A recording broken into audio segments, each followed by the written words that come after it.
Welcome back mga katomotive. Sa ngayon, back to mechanic job na naman tayo. So ito, i-insert natin yung transmission na in-upload natin last time. Pinaklas natin. So yan, naka-ready na yung clutch pressure, clutch lining, at saka bagong scheme sa machine shop yung flywheel. So yan, nakahanda na siya sa transmission jack. At saka naka-align na yan. Ready to insert. Okay? Tapos pagkita natin yung luma dyan na sa gilid, nilagay natin. So bigyan ko kayo ng tips mga katomotive. So once nag-mechanic kayo, so yung rate ng heavy mechanic, so nasa lang po siya, nasa 30 to 40 above per hour. Whereas kung light mechanic ka, nasa lang yan, 30 to 35.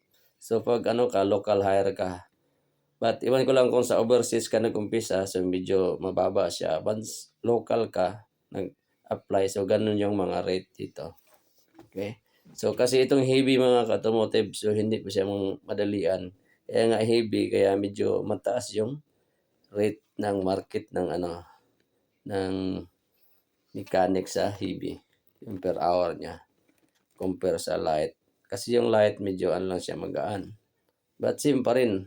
So depende na yan sa mga automotive knowledge na gagamitin mo kung mag-heavy ka or light mechanic. So nasa sa inyo na po yan.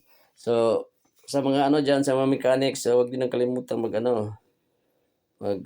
mag-apply yan dito sa New Zealand. Okay? Once may skills kayo or sa mga baguhan na gusto pang mag-mechanic para kumita kayo na medyo malaki. Although lang malaking obligasyon din yung mechanic at saka kailangan mo rin ng knowledge kung paano.